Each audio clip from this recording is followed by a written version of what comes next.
Hey everyone, today I'm going to talk to you about how to begin and what to keep in mind. I'm going to give you 9 tips to begin an intermittent fasting lifestyle.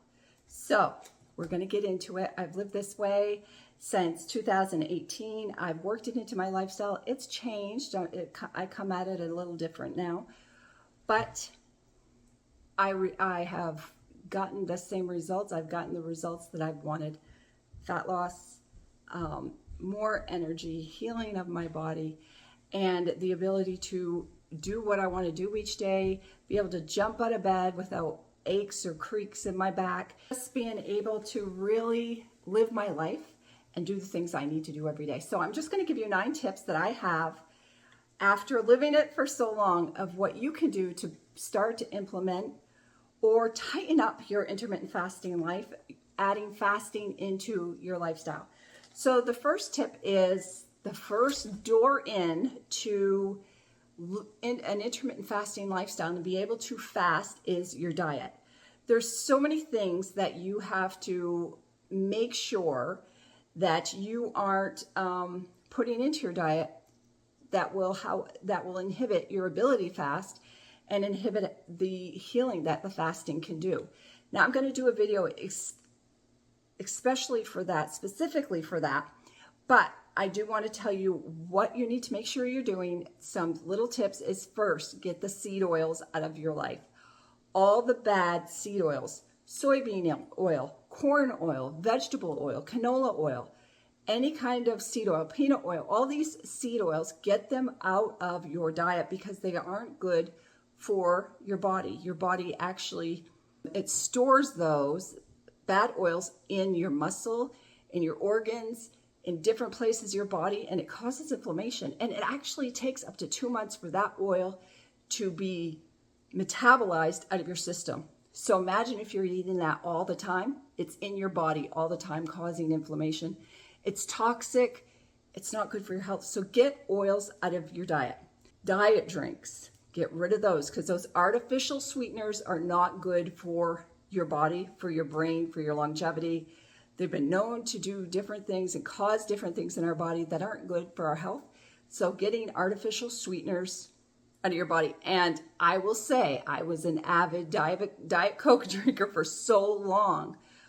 But now that I've removed that completely out of my diet, I see a difference. It's an addiction. It's created to be like that. And now, if I were to have a sip of Diet Coke, I know it wouldn't taste the same. It wouldn't be the enjoyment that I used to get when I was addicted to it. So get the diet sodas out of your diet. The next thing is the carbohydrates. Get the sugars out of your diet.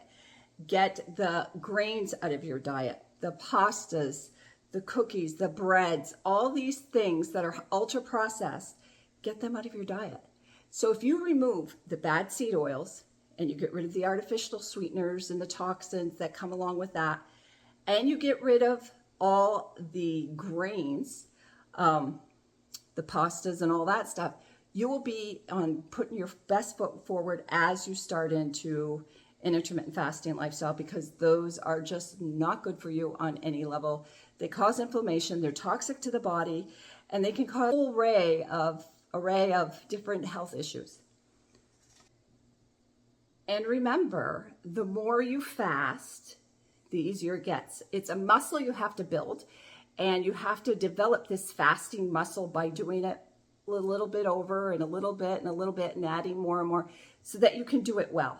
Fasting is like a muscle. You have to build it in order to have it be effective and be able to do these longer fasts. So just remember that the more you fast, the easier it gets.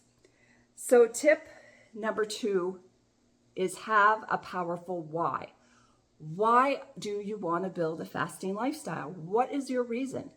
My reason was I have children. I have 10 children. I have a husband. I have 7 grandchildren so far. I imagine I'll have many more. And I want to be around. I don't want to sit on the outside. I don't want to watch them live their lives without being a part of it. I just had a couple of grandchildren here for a couple of days, and I can talk with them. I can go outside with them. I can play with them. I can do all the things that I want to do with them and really enjoy my time with them because I feel so good.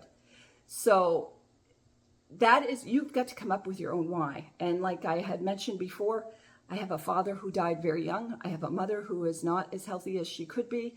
And these are my whys. I don't want to be in that boat. I want to be healthy. I plan on my goal.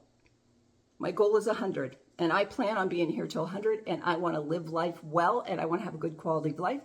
And so that's my why.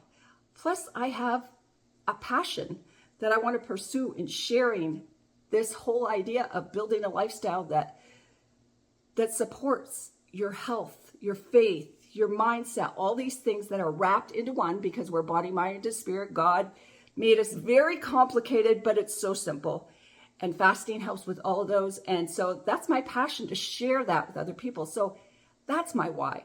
I live it every day so that I can lead other women, other people in this way of life. So that's my why. So you have to find a good why. That's tip number 2. You have to find your why. What motivates you?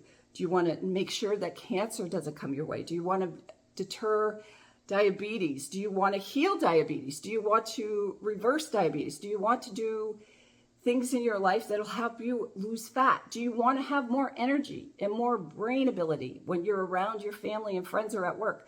Whatever your why is, just decide what that is, and it's best to just write it down so it becomes part of you. It's part of your brain and your mindset. Know your why. Tip number 3 is don't expect perfection. There are times when you will want to do something a certain way. You will want to fast a certain way, or you want to eat a certain way. And you may be putting these different pillars and things in your life that, yes, you're going to do it. And something happens and you fall off, or you deviate from what you planned. Remember that it's not perfection. Remember that you have to just pick up and just continue on, because it's not in perfection that we see growth and we see results. It's inconsistency. So the more that you fast, the more that you pay attention to what you're putting into your body, the nutrient-dense food, the more you get rid of the toxins in your life, whether that's in your food, in your environment, in your skincare, what you put on your body, the more you get rid of it, the better you will do. And so we're not looking for perfection, because if you thought you could be perfect, it would be so overwhelming with all the things that we should be changing. So just look on consistency. Start a little bit here, a little bit more, and add, and grow through the years as you learn more. Tip 4 is electrolytes. Now, when you're fasting and you start to lose fluid, our body, wherever water goes, the salt goes, or wherever salt goes, the water goes. So if you are losing body fluids because you're fasting, or because you're working out, or because you're sweating, one of the things that you have to replenish is your electrolytes, because you need to feel well. It helps keep your brain clear, helps you to feel not so hungry, helps you to retain energy. And when you're fasting, that's really important, because if you start feeling bad, then you're going to want to grab for something and break your fast. So when you're fasting, you know your why, you're healing this, you're going after this goal, whatever it is. You want to make sure you feel well doing it. And I have noticed that since I've added electrolytes into my fasting hours, it's easier. It's just that much easier. So I have 2 different electrolytes that I use. Okay, so the first one that I use is I mix into my water every morning is Relight. These are unflavored. And the reason I like these ones is because it's more economical than the other electrolytes I use, especially when you're just having the plain flavor. And it just gives me what I need. I add it to my water in the morning, and it gives me extra electrolytes to help me face the morning until I decide to break my fast, whenever that will be, if I decide to break my fast that day. And the second electrolyte that I use is Element. LMNT electrolytes. These are so good. They have so many amazing flavors. This one is mango chili, which has a little bit of spice to it, but it's so good. But these are easy and convenient. You can pop them in your purse, and I just add them to ice water. You can add them to plain sparkling water, and it gives you electrolytes.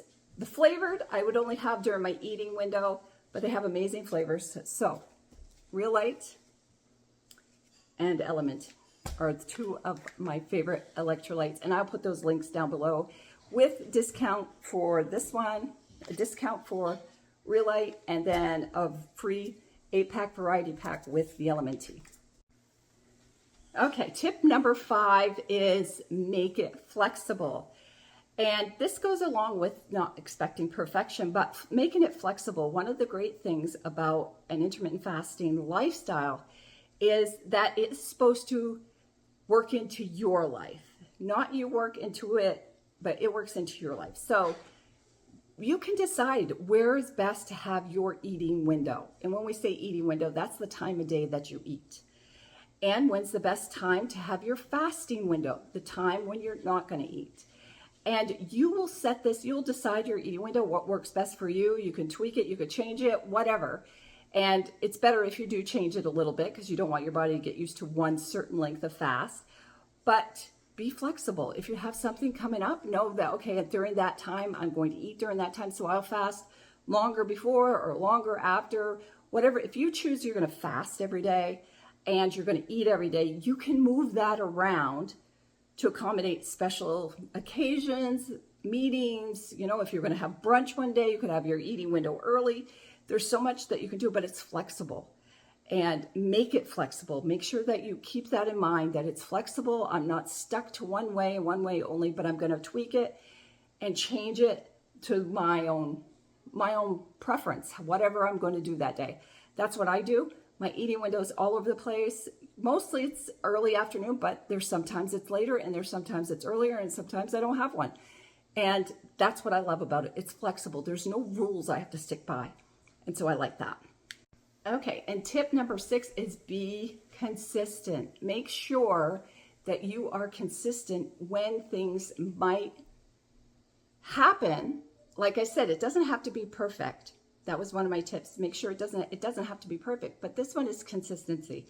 So when you do deviate or when something happens, an inconvenience, an interruption that causes you to go off what you plan to do, the beautiful thing about a fasting lifestyle is you just pick up where you left off. You don't have to feel guilty. You don't have to say, well, okay, I messed up anyway. I'm going to wait till Monday. You don't have to do that. You just pick up where you left off. I live a fasting lifestyle. I messed up there. Okay, I'm back to fasting, or I'm back to my lifestyle, whatever that is for you. And make sure that you just stay consistent over and over again. By doing that, it will just become second nature. It'll become part of your life. And those mess ups won't happen so often because it'll just become part of you. Tip number 7.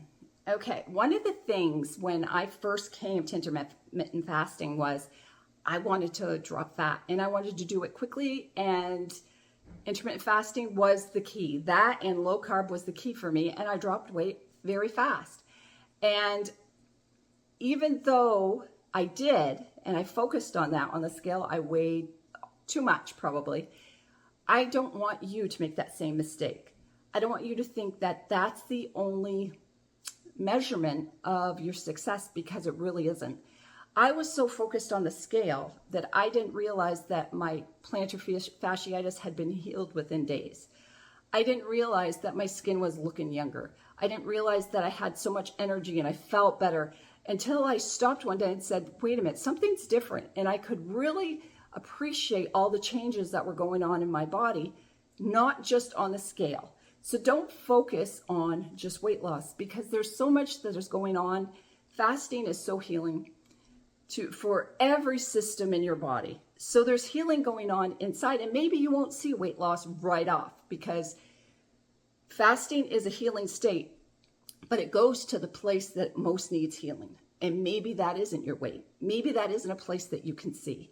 Maybe it's somewhere deep inside that you don't know you need healing, but your body's own ability to heal, its desire to heal, because that's how God made us, will override where you think you should heal. So you be patient. Just know you're healing. Something's becoming well, and one day you'll be able to see it the way you want to see it, but just know it's working. Just know it's working. And that leads me to tip number 8. Tip number 8 is learn. Learn, learn, learn. Listen to podcasts, watch videos, read books.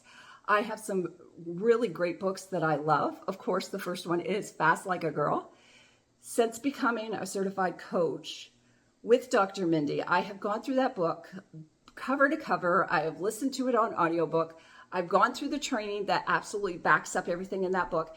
And I can tell you that book is one awesome, powerful book and can actually change how you think about food, how you eat, and how you fast, especially as a woman going through the different parts in your life, whether that's perimenopause, menopause, postmenopause, or even if you're a still cycling woman before all that.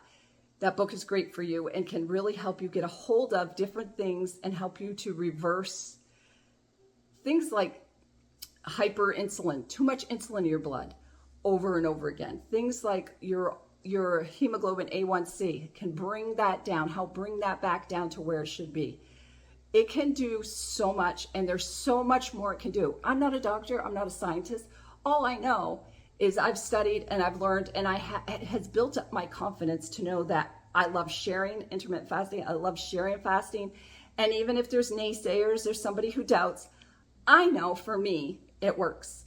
And I know it's powerful. And I know our bodies were made to fast. We were created to at times fast. We were made to eat. We were made to feast at times, but we were made to fast. And it has to be part of our lives. And the more you learn, and you take that knowledge and you make it your own, the more you'll believe it and the more you'll be consistent with the lifestyle. So my advice is to learn, learn, learn.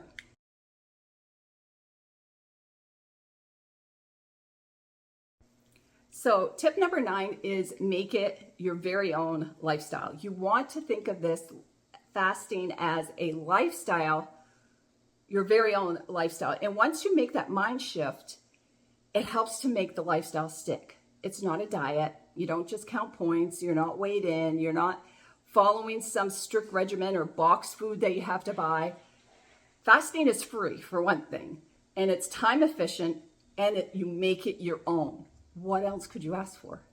It's something that you really want to pay attention to with this mindset that it's a lifestyle, it's not a diet, and it will affect every part of your life.